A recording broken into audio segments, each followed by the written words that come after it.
그는 멕시코 만류에 조각배를 띄우고 홀로 고기를 잡으면서 살아가는 늙은 어부였다. 노인은 오늘까지 84일째나 고기를 한 마리도 낚지 못했다. 처음 40일 동안은 그래도 한 소년이 노인과 함께 있어 주었다. 그러나 40일이 지나도록 고기 한 마리도 잡지 못하는 것을 보자 소년의 부모는 노인이 마침내 살라오 신세가 된 것이 분명하다고 말했다. 살라오란 스페인 말로 최악의 애군 상태에 빠졌음을 뜻하는 말이다. 소년은 부모가 하라는 대로 다른 배에 옮겨 탈 수밖에 없었다. 소년은 그 배를 타고 나가서 제법 큼직한 물고기를 3마리나 낚을 수 있었다.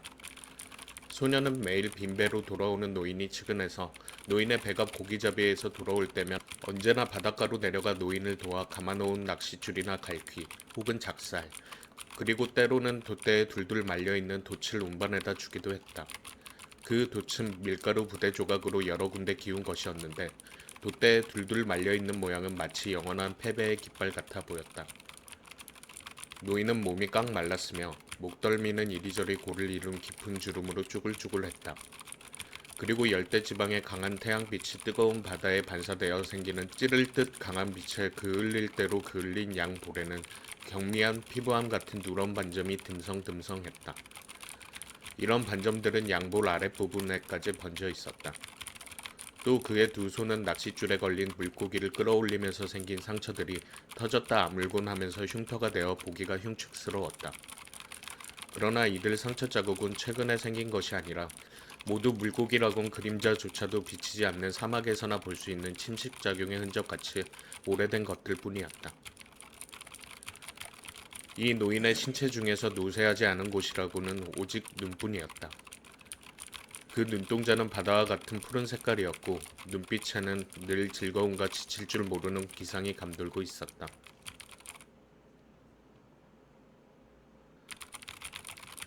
산티아고 할아버지, 소년은 조각배를 끌어올려 놓은 모래뚝으로 올라가면서 노인을 불렀다. 다시 예전처럼 할아버지하고 일했으면 좋겠어요. 이젠 돈도 꽤 벌었으니까요. 노인은 이 소년에게 처음으로 고기잡이를 가르쳐준 사람으로 소년은 노인을 무척 좋아했다.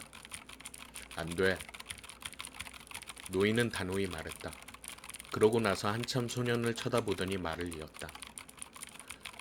너는 이왕 행운이 함께하는 배를 탔으니 거기 그대로 있으렴. 그렇지만 생각해보세요. 전에 언젠가 할아버지는 87일 동안이나 고기 한 마리 잡지 못한 때도 있었잖아요. 그러다가 그 다음에 3주일 동안 계속해서 매일 엄청나게 큰 놈들을 낚았었고요. 그래, 그런 적이 있었지 얘야.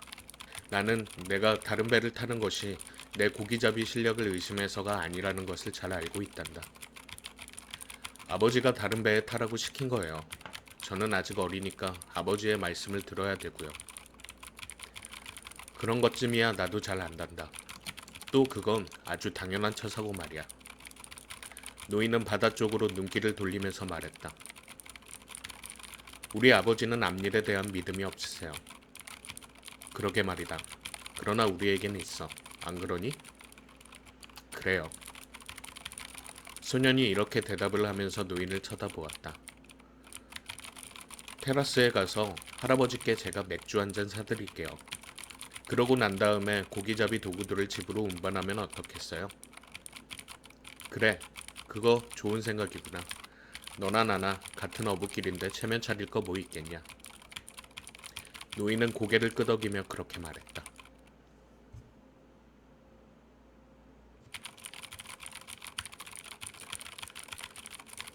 그들은 테라스에 들어가서 한 구석에 앉았다. 이미 그곳에 와 자리를 잡고 왁자지껄 떠들어대고 있던 어부들이 노인을 보자 놀려댔다. 그러나 노인은 조금도 화를 내지 않았다. 그들 중에는 노인보다 나이가 많은 어부들도 있었는데 이들은 노인을 딱하다는 듯한 시선으로 바라보고 있었다. 그러다 그들은 그런 자신들의 속마음을 얼굴에 나타내지 않으려고 조류가 어떻고 낚싯줄을 들이운 곳의 깊이가 얼마쯤 될 것이고 날씨가 차차 나아질 것이라는 등 그들이 겪었던 이런저런 일들을 화제로 삼았다. 그날 고기잡이에서 재미를 좀 본 어부들은 돌아온 지가 벌써 오래였다. 그들은 잡아온 청새치에 배를 따내고 널빤지 위에 가득 널어놓는 작업도 이미 끝난 다음 그 널빤지를 어부 2명이 마주 들고는 무거운 듯 비틀거리며 어물창고로 날아갔다. 그곳에서 그들은 아바나 시장으로 그 고기들을 싣고 갈 냉장 트럭을 기다리고 있었다. 상어를 잡은 어부들도 이미 그 항만의 맞은편에 자리 잡은 상어 고기 공장으로 자기들이 잡은 상어를 갖다 주어서 공장에서도 벌써 상어를 도르래 장치를 써서 매달아 놓고 간을 꺼내고 지느러미를 떼고 껍질을 벗긴 다음 소금에 절이기 위해 고기를 토막내고 있었다. 동풍이 불어올 때면 상어 냄새가 상어 공장에서부터 항구를 건너서 이 음식점까지 풍겨왔다. 그러나 오늘은 바람의 방향이 북쪽으로 바뀌더니 그것마저도 이제 그치고 말아 냄새가 나는 듯 마는 듯 했다. 상쾌한 날씨였으며 테라스에는 햇빛이 맑게 비치고 있었다. 산티아고 할아버지, 소년이 노인을 불렀다. 그래.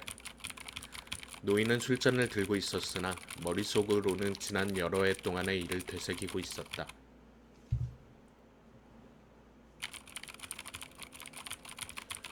할아버지, 내일 미끼로 쓰시게 정어리 몇 마리 잡아다 드릴까요? 그럴 거 없다. 가서 야구나 하거라. 이래봬도 아직 노를 저을 힘은 충분히 있고 그물은 또 로엘리오가 쳐줄 테니까 걱정할 것 없단다, 얘야. 하지만 전 그렇게 하고 싶어요. 할아버지와 함께 고기를 잡으러 나가지는 못하더라도 어떻게든 할아버지를 도와드리고 싶단 말이에요. 넌 지금 맥주를 한 잔 사주고 있잖니. 너도 이제는 어른이 다 됐구나. 할아버지가 저를 처음으로 배에 태우고 바다로 나갔을 때 제가 몇 살이었죠? 5살이었지 아마? 그때 내가 정말 싱싱하고 큰 놈을 낚아 올렸는데 그놈의 고기가 배를 산산조각으로 부서뜨릴 것처럼 퍼덕거리는 통에 너는 하마터면 죽을 뻔했어. 기억하고 있니? 기억하다 뿐이겠어요. 그 고기놈이 마구 꽁지를 치며 팔딱거리는 바람에 노젓는 가로대까지 부서졌잖아요.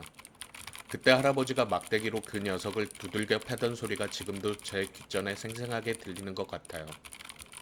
할아버지는 그때 저를 번쩍 들어 올려서 젖은 낚싯줄 사리가 있는 이물 쪽으로 던지셨죠. 그 바람에 배가 온통 흔들렸었고요. 어휴.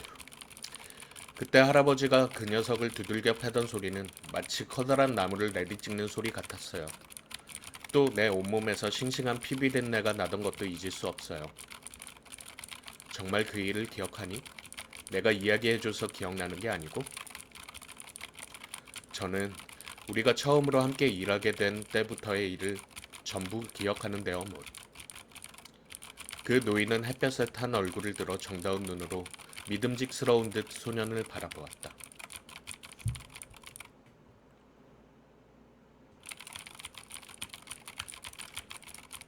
만일에 네가 내 친자식이라면 너를 데리고 어떤 모험이라도 해볼 텐데. 그렇게 말하는 노인의 목소리에는 무언가에 대한 아쉬움이 묻어 있는 것 같았다. 그러나 너는 분명 네 아버지의 아들이고 내 어머니의 아들이지. 더구나 너는 지금 행운이 함께하는 배에서 일까지 하고 있으니. 정어리를 잡아다 드릴까요? 미끼도 4마리는 얻어다 드릴 수 있어요. 오늘 내 것도 남은 게 있어. 그것들을 소금에 절여서 통에 넣어뒀단다. 싱싱한 것으로 4마리만 얻어다 드릴게요. 그렇다면 1마리만 가져오너라.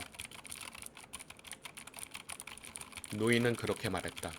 지금까지 희망과 자신감이 노인의 마음속에서 떠나본 적이 한 번도 없었다. 게다가 때마침 불어오는 미풍에 노인의 가슴 밑바닥에서 희망과 자신감이 새로운 힘을 얻어 솟아올랐다. 그럼 2마리만 가져올게요. 어때요, 할아버지? 소년이 물었다. 그럼 2마리만이다. 노인은 결국 허락했다. 하지만 너 그거 훔친 건 아니겠지? 제가 훔쳤다고요? 소년은 반문하여 말을 이었다. 아니요, 걱정하지 마세요. 돈을 주고 산 거예요. 정말 고맙구나. 노인은 지나치게 단순한 사람이어서 자기가 너무 겸손하지 않았나 하는 것 따위는 생각지 못했다. 그러나 그는 자신이 겸손해졌으며 그렇다고 해서 그것이 부끄러운 일이거나 진정한 자존심을 해치는 일이 아니란 것도 알고 있었다.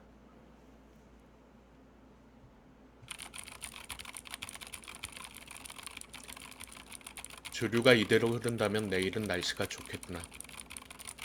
노인은 내일 고기잡이에 대해 생각하며 말했다. 내일은 얼마나 나가실 계획이세요? 소년이 물었다. 바다 멀리 나갈 거야. 하지만 바람이 이상하게 변하면 곧 돌아올 수 있는 거리 내에서 움직여야겠지.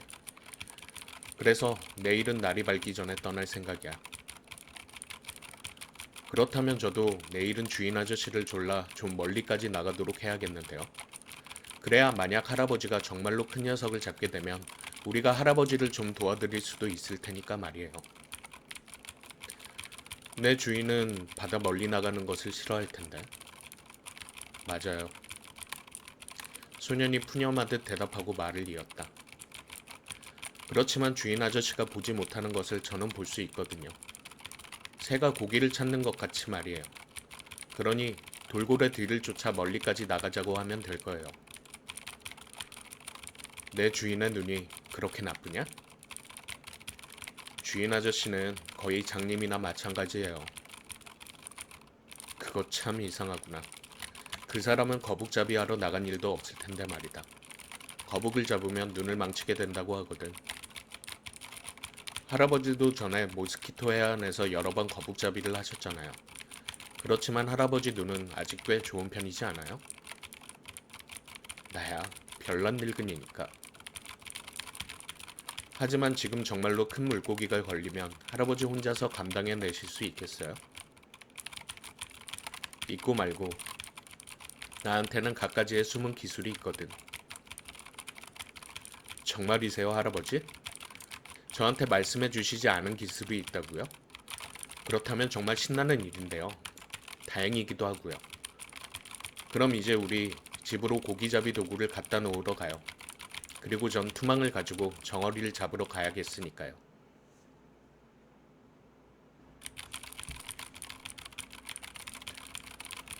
그들은 배에서 고기잡이 도구들을 집어들었다. 노인은 돛대를 어깨에 메고 소녀는 꼬인 낚싯줄을 둘둘 말아서 담은 나무 상자, 갈퀴와 자루가 담긴 작사를 집어들었다. 미끼로 쓸 고기가 든 통은 큰 고기가 걸렸을 경우 배 위로 쉽게 끌어올리기 위해 고기를 때려 죽일 때 쓰는 몽둥이와 함께 고물 널빤지 밑에 넣어두었다. 누구 하나 노인의 물건을 훔쳐갈 사람은 없겠지만 돛과 무거운 낚싯줄은 집에 갖다 두는 편이 나았다. 밤이슬에 그것이 상할지도 모르기 때문이다. 노인 역시 이 지방 사람들이 자기 물건을 훔쳐가지는 않을 거라고 확신하지만 그렇다고 갈퀴와 작사를 배 안에 그냥 두어 구태여 남들을 유혹에 빠뜨릴 필요는 없다고 생각했다. 두 사람은 노인의 오두막집을 향해 길을 따라 걸었다. 오두막집의 문은 그냥 열려 있었다. 두 사람은 집 안으로 들어갔다. 노인이 돛을 감은 돛대를 벽에 비스듬히 기대 놓자 소년도 그 옆에 나무 상자와 다른 고기잡이 도구를 나란히 놓았다. 그 돛대는 거의 오두막집의 단칸방 길이만큼이나 되어서 집안이 꽉 차버리는 느낌이 들었다.